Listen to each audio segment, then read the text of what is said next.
ওম শান্তি। আজকের তারিখ হলো 20 এপ্রিল 2021। প্রাতঃ মুরলি ওম শান্তি বাপ দাদা মধুবন। আজকের মুরলিতে বাবা বলেছেন, মিষ্টি বাচ্চারা, তোমরা দেহবোধের দ্বার বন্ধ করে দাও, তাহলে মায়ার তুফান আসা বন্ধ হয়ে যাবে। তো বলছেন, আমাদের দেহ অভিমানের বোধে চলে আসি, যে আমরা দেহ নিজেকে ভাবি, তখনই কিন্তু আমাদের মায়া চলে আসে। এই কারণে যে দেহ ভান, এটাকে আমাদের ভুলে যেতে হবে, তবে মায়া আসা কিন্তু বন্ধ হবে। প্রশ্নতে বাবা বলেছেন, যে বাচ্চাদের বিশাল বুদ্ধি, তাদের নমুনা শোনাও। উত্তর, তাদের সারাদিন সেবার খেয়াল চলতে থাকবে। 2 নম্বর, তারা সেবা ছাড়া থাকতে পারবে না। 3 নম্বর, তাদের বুদ্ধিতে থাকবে যে কিভাবে সম্পূর্ণ বিশ্বের চতুর্দিকের সবাইকে পতীত থেকে পবিত্র করবে। তারা বিশ্বকে দুঃখধাম থেকে সুখধাম বানানোর সেবা করতে থাকবে। তারা অনেককে নিজের সমান বানাতে থাকবে। তো বাবার যেসব বিশাল বুদ্ধি বাচ্চা, তাদের হচ্ছে এই সমস্ত নমুনা। ওম শান্তি। আত্মাদের পিতা তার মিষ্টি মিষ্টি বাচ্চাদের বসে বোঝান, বাচ্চারা, তোমরা নিজেকে আত্মা মনে করে বাবাকে স্মরণ করো, তাহলে তোমাদের সব দুঃখ সদাকালের জন্য দূর হয়ে যাবে। তো বাবা বলেছে, নিজেকে আত্মা মনে করে যদি আমরা বাবাকে স্মরণ করি, তাহলে আমাদের জীবনের সমস্ত দুঃখ দূর হয়ে যাবে। নিজেকে আত্মা মনে করে সবাইকে ভাই ভাইয়ের দৃষ্টিতে দেখো, তাহলে দেহের দৃষ্টিবৃত্তির পরিবর্তন হয়ে যাবে। বাবাও অশরীরী, তোমরা আত্মারাও অশরীরী। বাবা আত্মাদেরই দেখেন। আত্মারা সবাই অকাল সিংহাসনে বিরাজিত। তোমরা আত্মারা ভাই ভাইয়ের দৃষ্টিতে দেখো, এতেই বড় পরিশ্রম। দেহবোধে আসলেই মায়ার তুফান আসে। এই দেহবোধের দ্বার বন্ধ করে দাও, তাহলে মায়ার তুফান আসা বন্ধ হয়ে যাবে। এই দেহে অভিমানী হওয়ার শিক্ষা বাবা সম্পূর্ণ কল্পের এই পুরুষোত্তম সঙ্গম যুগে তোমাদের মতো বাচ্চাদের দেন। মিষ্টি মিষ্টি হারানিধি বাচ্চারা, তোমরা জানো যে এখন আমরা নরক থেকে পৃথক হয়ে এগিয়ে যাচ্ছি। মাঝের এই পুরুষোত্তম সঙ্গম যুগ সম্পূর্ণ আলাদা। তোমাদের নৌকা মাঝ সমুদ্রে আছে। তোমরা না সত্যযুগী না কলিযুগী, তোমরা হলে পুরুষোত্তম সঙ্গম যুগী, সর্বোত্তম ব্রাহ্মণ। সঙ্গম যুগ হলো ব্রাহ্মণদের। ব্রাহ্মণরা হলো শিখা। এ হলো ব্রাহ্মণদের খুব ছোট যুগ। এই যুগ এক জন্মের হয়। এ হলো তোমাদের খুশির যুগ। কোন বিষয়ের খুশি? ভগবান আমাদের পড়ান, এমন ছাত্রদের কত খুশি হবে। তোমাদের বুদ্ধিতে এখন সম্পূর্ণ চক্রের জ্ঞান আছে। এখন আমরাই সেই ব্রাহ্মণ, এরপর আমরাই সেই দেবতা হব। প্রথমে আমরা আমাদের সেই মিষ্টি ঘরে যাব, তারপর নতুন দুনিয়াতে আসব। আমরা ব্রাহ্মণরাই হলাম সদর্শন চক্রধারী। আমরা এই ডিগবাজির খেলা খেলি। তোমরা ব্রাহ্মণ বাচ্চারা এই বিরাট রূপকে জানো। তোমাদের বুদ্ধিতে সারাদিন এই কথারই মন্থন হওয়া উচিত। মিষ্টি বাচ্চারা, এ তোমাদের খুব সুন্দর পরিবার, তাই তোমাদের প্রত্যেককেই খুব সুন্দর হতে হবে। বাবাও মিষ্টি, তাই তিনি বাচ্চাদেরও তেমনি মিষ্টি বানান। কখনোই কারোর উপর রাগ করা উচিত নয়। তোমরা মন, বচন এবং কর্মে কাউকেই দুঃখ দেবে না। বাবা কখনোই কাউকে দুঃখ দেন না। তো যে মন, বচন, কর্মে কাউকে দুঃখ দেবে না, যেরকম শিব বাবা কাউকে দুঃখ দেয় না, ঠিক সেরকম তোমরা যত বাবাকে স্মরণ করবে, ততই মিষ্টি হতে থাকবে। ব্যাস, এই স্মরণেই তোমাদের নৌকা পার হয়ে যাবে। এ হলো স্মরণের যাত্রা।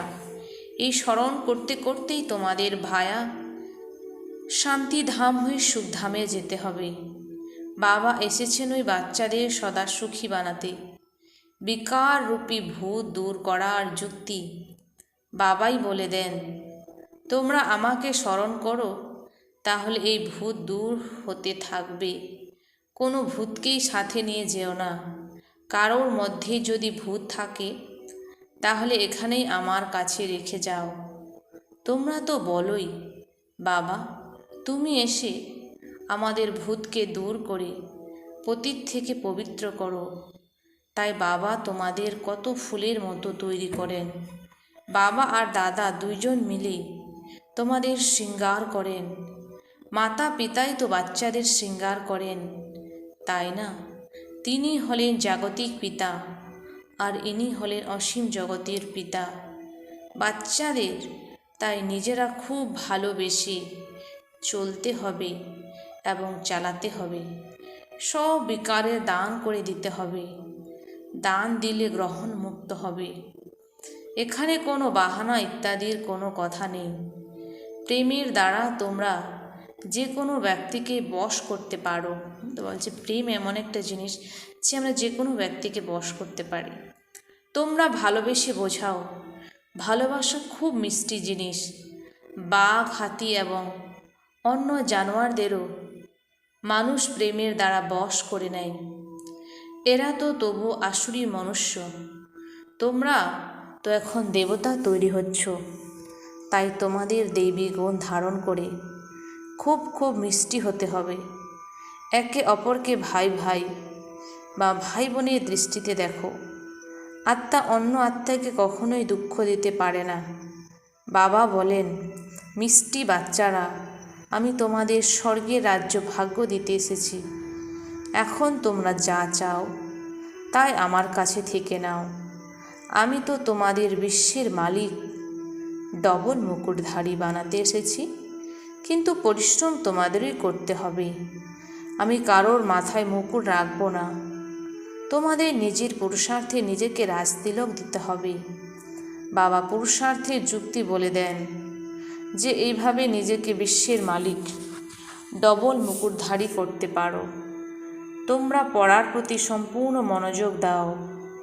কখনোই পড়া ছেড়ে দিও না।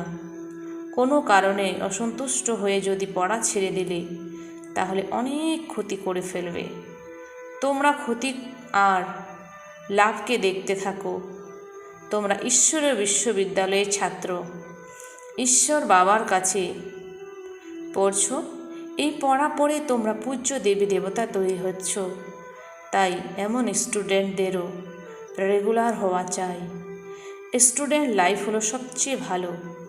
যত পড়বে, পড়াবে আর চরিত্রের শোধন করবে, ততই ভালো হতে পারবে। মিষ্টি বাচ্চারা, এখন তোমাদের রিটার্ন জার্নি। সত্যযুগ থেকে ত্রেতা, দ্বাপর এবং কলিযুগ পর্যন্ত তোমরা যেন নিচে নেমে এসেছ। এখন তোমাদের আয়রন এজ থেকে উপরে গোল্ডেন এজে যেতে হবে। যখন সিলভার এজ পর্যন্ত পৌঁছে যাবে তখন এই কর্ম ইন্দ্রিয়ের চঞ্চলতা সমাপ্ত হয়ে যাবে। তাই যত বাবাকে স্মরণ করবে ততই তোমাদের থেকে রজ, তম এবং জং দূর হতে থাকবে।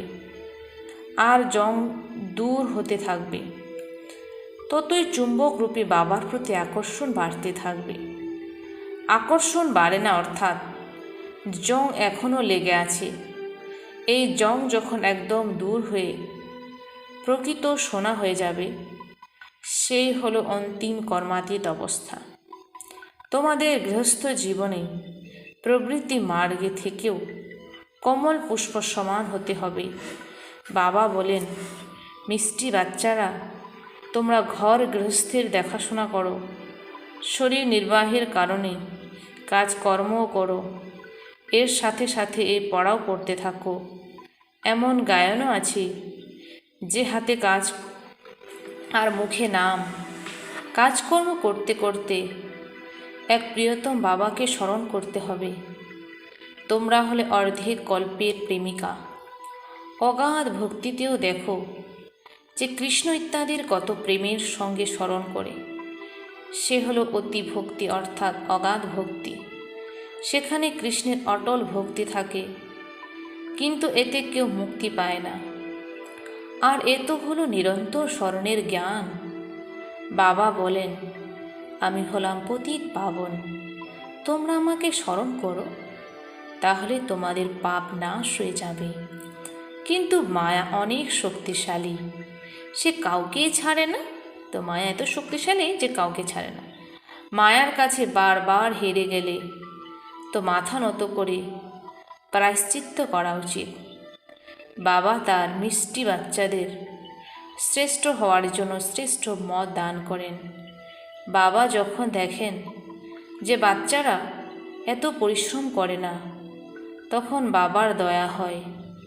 এই অভ্যাস যদি সবাই না করে, তাহলে অনেক সাজা ভোগ করতে হবে, আর কল্পে কল্পে পাই পয়সার পথ পেতে থাকবে। মূল বিষয় হলো মিষ্টি বাচ্চাদের বাবা বোঝান যে তোমরা দেহি অভিমানী হও, দেহ সহ দেহের সব সম্বন্ধ ভুলে আমাকে স্মরণ করো। তোমাদের অবশ্যই পবিত্র হতে হবে। কুমারীরা যখন পবিত্র থাকে, তখন সবাই তাদের সামনে মাথা নত করে। বিয়ে করলে তখন পূজারি হয়ে যায়, তখন সকলের সামনে মাথা নত করতে হয়। কন্যা যখন তার পিতৃগৃহে থাকে, তখন এত বেশি সম্বন্ধ থাকে না। বিয়ের পর দেহের সম্বন্ধ বৃদ্ধি পায়, তারপর পতি এবং বাচ্চাদের প্রতিও মোহ বৃদ্ধি পায়। শ্বশুর শাশুড়ি সবাই স্মরণে আসতে থাকবে। প্রথমে তো কেবলমাত্র মা বাবার প্রতি মোহ থাকে, কুমারী অবস্থায় শুধু মা বাবার প্রতি বেশি মোহ থাকবে, আর বিয়ের পরে তো অনেক সম্পর্ক চলে আসে। এখানে তো ওইসব সম্বন্ধ ভুলতে হয়, কেননা এই একই তো তোমাদের প্রকৃত মাতা পিতা, তাই না? এ হলো ঈশ্বরীয় সম্বন্ধ। এমন গাও হয় যে তমেইব মাতাশ্চ পিতা তমেইব। এই মাতা পিতা তো তোমাদের বিশ্বের মালিক বানান। তাই বাবা বলেন, আমি অসীম জগতের পিতাকে তোমরা নিরন্তর স্মরণ করো, আর কোনো দেহধারীর প্রতি তোমরা মমত্ব রেখো না। স্ত্রী তার কলিযুগে স্বামীর কথা কত স্মরণে থাকে, সে তো গর্তে ফেলে দেয়। এই অসীম জগতের পিতা তো তোমাদের স্বর্গে নিয়ে যান। তোমরা এমন মিষ্টি বাবাকে খুব প্রেমের সঙ্গে স্মরণ করতে এবং সদর্শন চক্র ঘোরাতে থাকো। এই স্মরণের বলেই তোমাদের আত্মা কাঞ্চন হয়ে স্বর্গের মালিক হয়ে যাবে। স্বর্গের নাম শুনেই মন খুশি হয়ে যায়। যারা নিরন্তর স্মরণ করবে আর অন্যদেরও করাতে থাকবে, তারা উচ্চ পদ প্রাপ্ত করবে। এই পুরুষার্থ করতে করতে অন্তিমে তোমাদের সেই অবস্থা তৈরি হবে। এই দুনিয়া তো পুরানো, দেহ পুরানো, দেহ সহিত দেহের সব সম্বন্ধ পুরানো। সেই সব কিছুর থেকে বুদ্ধিযোগকে দূর করে এক বাবার সঙ্গে জুড়তে হবে, যাতে অন্তকালেও সেই এক বাবার স্মরণ থাকে। আর অন্য কোনো সম্বন্ধ যদি স্মরণে থাকে, তাহলে তখন অন্তিম সময়ে সেই স্মরণে এসে যাবে আর পথ ভ্রষ্ট হয়ে যাবে। অন্তিমকালে যার অসীম জগতের পিতাকে স্মরণে থাকবে, সেই নর থেকে নারায়ণ হতে পারবে। বাবার স্মরণ থাকলে তখন শিবালয় তোমাদের থেকে দূরে নয়। মিষ্টি মিষ্টি হারানিধি বাচ্চারা অসীম জগতের বাবার কাছে আসে রিফ্রেশ হতে, কেননা বাচ্চারা জানে যে অসীম জগতের বাবার কাছ থেকে অসীম বিশ্বের বাদশাহী পাওয়া যায়। একথা কখনোই ভুলে যাওয়া উচিত নয়। একথা সর্বদা যদি স্মরণে থাকে, তাহলেও বাচ্চাদের অপার খুশি থাকবে। এই ব্যাচ চলতে ফিরতে প্রতি মুহূর্তে দেখতে থাকো, একদম হৃদয়ে লাগিয়ে দাও। আহা, ভগবানের শ্রীমতে আমরা এমন তৈরি হচ্ছি। ব্যাচকে দেখে তাকে ভালোবাসতে থাকো, বাবা বাবা করতে থাকো, তাহলে সর্বদা স্মৃতি থাকবে। আমরা বাবার দ্বারা এমন তৈরি হই, বাবার শ্রীমতে তো চলতেই হবে, তাই না? মিষ্টি বাচ্চাদের খুব বড় বিশাল বুদ্ধির প্রয়োজন। সারাদিন যেন তোমাদের সেবার খেয়াল চলতে থাকে। বাবার তো সেই বাচ্চাদের প্রয়োজন যারা সেবা ছাড়া থাকতে পারে না। বাচ্চারা তোমাদের সম্পূর্ণ বিশ্বের চতুর্দিকে ছড়িয়ে দিতে হবে, অর্থাৎ প্রতি দুনিয়াকে পবিত্র করতে হবে, সম্পূর্ণ বিশ্বকে দুর্ধাম থেকে সুখধামে পরিণত করতে হবে। টিচারের তো পড়াতে মজা হয়, তাই না? তোমরা তো এখন অনেক উচ্চ টিচার হয়েছ। টিচার যত ভালো হবে তার অনেককে নিজের সমান তৈরি করবে, একদম পরিশ্রান্ত হবে না। এই ঈশ্বরের সেবায় অনেক আনন্দ হয়। তো বাবার ঈশ্বরের সেবায় অনেক আনন্দ হয়, তোমরা বাবার সাহায্য পাও। এ অনেক বড় অসীম জগতেরও কারবার। ব্যবসায়ীরাই ধনবান হয়, তারা এই জ্ঞান মার্গেও বেশি উৎসাহ দেখায়। বাবাও তো অসীম জগতের ব্যবসায়ী, তাই না? এই ব্যবসা 1 নম্বর, কিন্তু এতে অনেক বেশি সাহস ধারণ করতে হয়। বাবার এই ব্যবসা হচ্ছে 1 নম্বর, আর এই ব্যবসা করতে গেলে অনেক সাহসের দরকার। নতুন বাচ্চারা পুরনোদের থেকেও পুরুষার্থে এগিয়ে যেতে পারে। প্রত্যেকেরই ভাগ্য আলাদা, তাই পুরুষার্থ প্রত্যেককে আলাদা করতে হবে। নিজের চেকিং সম্পূর্ণভাবে করা উচিত। এমন চেকিং যারা করে তারা রাত দিন পুরুষার্থে লেগে যাবে। তারা বলবে, আমরা আমাদের সময় কেন নষ্ট করব? তারা যতটা সম্ভব সময়কে সফল করবে। তারা নিজের কাছে দৃঢ় প্রতিজ্ঞা করে যে আমরা বাবাকে কখনোই ভুলব না, স্কলারশিপ নিয়ে ছাড়ব। এমন বাচ্চারা তাই বাবার সাহায্য পায়। তোমরা এমন নতুন নতুন পুরুষার্থী বাচ্চাদের দেখবে, সাক্ষাৎকার করতে থাকবে। শুরুতে যা হয়েছিল তাই আবার শেষের দিকে দেখবে। তোমরা যত নিকটে আসতে থাকবে ততই খুশিতে নাচতে থাকবে। ওই দিকে তখন রক্তের খেলা চলতে থাকবে। বাচ্চারা, তোমাদের এখন ঈশ্বরীয় রেস চলছে। যত সামনে দৌড়াতে থাকবে ততই নতুন দুনিয়ার দৃশ্য নিকটে আসতে থাকবে। তোমাদের খুশিও বৃদ্ধি পেতে থাকবে। যারা এই দৃশ্য দেখতে পারবে না তাদের অত খুশি হবে না। তোমাদের তো এখন কলিযুগী দুনিয়ার প্রতি বৈরাগ্য আর সত্যযুগী দুনিয়ার প্রতি খুব প্রেম থাকা উচিত। শিব বাবা যদি স্মরণে থাকে তাহলে স্বর্গের উত্তরাধিকারও স্মরণে থাকবে। আবার স্বর্গের উত্তরাধিকার যদি স্মরণে থাকে তাহলে শিব বাবাও স্মরণে থাকবে। বাচ্চারা, তোমরা এখন জানো যে আমরা স্বর্গের দিকে যাচ্ছি। আমাদের পা নরকের দিকে আর মাথা স্বর্গের দিকে। এখন তো ছোট বড় সকলেরই বানপ্রস্থ অবস্থা। বাবার সর্বদা এই নেশা থাকে, আহা আমি গিয়ে বালক কৃষ্ণ হব, মানে ব্রহ্মাবাই সত্যযুগে কৃষ্ণ হব। সে বাবারে খুব নেশা আছে, আমি গিয়ে সেখানে কৃষ্ণ হব। যার জন্য অগ্রিম উপহার পাঠাতে থাকে। যাদের সম্পূর্ণ নিশ্চয় আছে সে গোপিকারাই উপহার পাঠায়। তাদের অতীন্দ্র সুখের অনুভব আসে। আমরা এই অমর লোকের দেবতা হব। পূর্ব কল্পেও আমরাই হয়েছিলাম, তারপর আবার আমরা 84 বার পুনর্জন্ম গ্রহণ করেছি। এই ডিগবাজির খেলা যদি স্মরণে থাকে তাহলেও আহা কি সৌভাগ্য। তোমরা সর্বদা অপার খুশিতে থাকো, কারণ তোমরা অনেক বড় লটারি পাচ্ছ। 5000 বছর পূর্বেও আমরা রাজ্য ভাগ্য পেয়েছিলাম, আবার আগামীকাল পাব। এই সব ড্রামাতে লিপিবদ্ধ আছে। পূর্ব কল্পেও যেমন জন্মগ্রহণ করেছিলাম তেমনি আবার তারাই আমাদের মা বাবা হবে।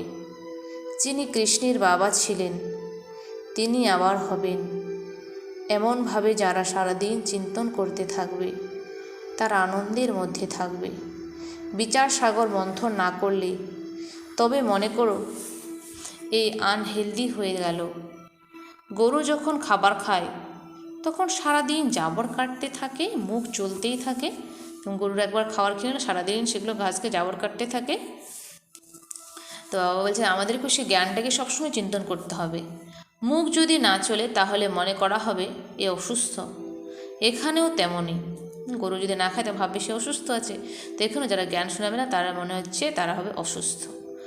অসীম জগতের বাবা আর দাদা দুজনেরই মিষ্টি মিষ্টি বাচ্চাদের প্রতি অনেক ভালোবাসা। কত ভালোবেসে পড়ান, অসুন্দর থেকে সুন্দর বানান। তাই বাচ্চাদেরও খুশির পারদ চড়তে থাকা উচিত। স্মরণে যাত্রাতে এই পারদ চড়বে। বাবা কল্পে কল্পে খুব ভালোবেসে এই লাভলি সেবা করেন। তিনি 5 তত্ত্ব সহ সকলকে পবিত্র করেন। এ কত বড় অসীম জগতের সেবা। বাবা খুব ভালোবেসে বাচ্চাদের শিক্ষাও দেন, কেননা বাচ্চাদের শুধরানো বাবা বা টিচারেরই কাজ। বাবাই হলো এই শ্রীমত। তো বাবা বলছেন বাবারই হলো এই শ্রীমত, যিনি শ্রেষ্ঠ মত দেন, যাতে তোমরা শ্রেষ্ঠ হতে পারবে। তোমরা যত ভালোবেসে স্মরণ করবে তত শ্রেষ্ঠ হতে পারবে। এও চার্টে লিখতে হবে যে আমরা শ্রীমতে চলি বা নিজের মতে চলি। শ্রীমতে চললেই তোমরা সঠিক হতে পারবে। আচ্ছা, মিষ্টি মিষ্টি হারানিধি বাচ্চাদের প্রতি মাতা পিতা বাপ দাদার স্মরণে স্নেহ সুমন আর সুপ্রভাত। আত্মাদের পিতা ওনার আত্মারূপী বাচ্চাদের জানাচ্ছি নমস্কার। আমরা সকল আত্মারূপী বাচ্চারা জানে বাপ দাদাকে স্নেহ সুমন আর নমস্কার। ধারণার জন্য মুখ্য সার 1 নম্বর, নিজের কাছে প্রতিজ্ঞা করতে হবে যে আমরা নিজের সময় নষ্ট করব না, সঙ্গমের প্রতি মুহূর্ত সফল করব। আমরা বাবাকে কখনোই ভুলে যাব না। স্কলারশিপ নেবই। তো বাবার কাছে যে আমরা নিজের কাছে প্রতিজ্ঞা করতে হবে যে আমরা নিজের সময় কখনো ফালতু কাজে নষ্ট করব না, কারণ আমাদের সঙ্গমের সময় খুব মূল্যবান আর আমাদের সমস্ত সময়কে আমাদের সফল করতে হবে। 2 নম্বরে বাবা বলেছে সদা যেন স্মৃতিতে থাকে যে এখন আমাদের বানপ্রস্থ অবস্থা, আমাদের পা নরকের দিকে আর মাথা স্বর্গের দিকে। ডিগবাজির খেলাকে স্মরণ করে আমাদের অপার খুশিতে থাকতে হবে। দেহি অভিমানী হওয়ার পরিশ্রম করতে হবে। বরদান, নিজের শক্তিশালী বৃত্তির দ্বারা পতিত বায়ুমণ্ডলগুলোকে পরিবর্তন করে মাস্টার পতিত পাবনী হতে হবে। স্পষ্টীকরণ, বায়ুমণ্ডল যেমনই হোক না কেন, কিন্তু নিজের শক্তিশালী বৃত্তি বায়ুমণ্ডলের পরিবর্তন করতে পারে। বায়ুমণ্ডল বিকারী হলেও নিজের বৃত্তি যেন নির্বিকারী হয়। যে পতিতকে পবিত্র করতে পারে সে কখনোই পতিত বায়ুমণ্ডলের বশীভূত হয় না। মাস্টার পতিত পাবনী হয়ে নিজের শক্তিশালী বৃত্তির দ্বারা অপবিত্র বা দুর্বল বায়ুমণ্ডলকে মুক্ত করো। তার বর্ণনা করে তেমন বায়ুমণ্ডল তৈরি করো না। দুর্বল বা পতিত বায়ুমণ্ডলের বর্ণনা করাও পাপ। তো বলছে দুর্বল কোনো ব্যক্তির কোনো দুর্বল পতিত বায়ুমণ্ডলের যদি আমরা বর্ণনা করি সেটাও কিন্তু অনেক বড় পাপ। আর মাস্টার পতিত পাবনী হয়ে আমাদের যে শক্তিশালী বৃত্তির দ্বারা অপবিত্র বা দুর্বল বায়ুমণ্ডল সেগুলোকে মুক্ত করতে হবে, তার বর্ণনা করে তেমন বায়ুমণ্ডল তৈরি করো না। তো বলছে খারাপ কথা কোনো চিন্তন করে সেরকম নোংরা বায়ুমণ্ডল তোমরা তৈরি করো না। স্লোগানে বাবা বলেছেন এখন ধরণীতে পরমাত্মা পরিচিতির বীজ বপন করো, তাহলে প্রত্যক্ষতা হবে।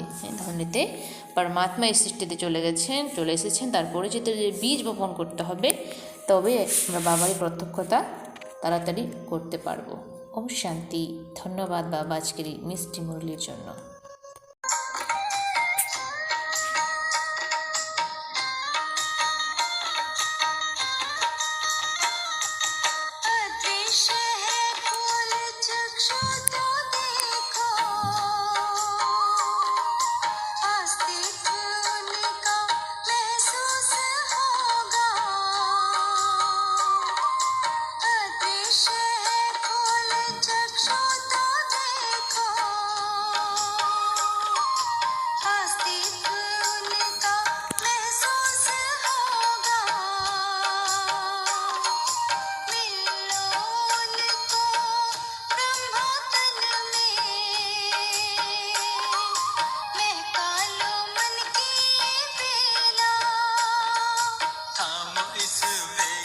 जगा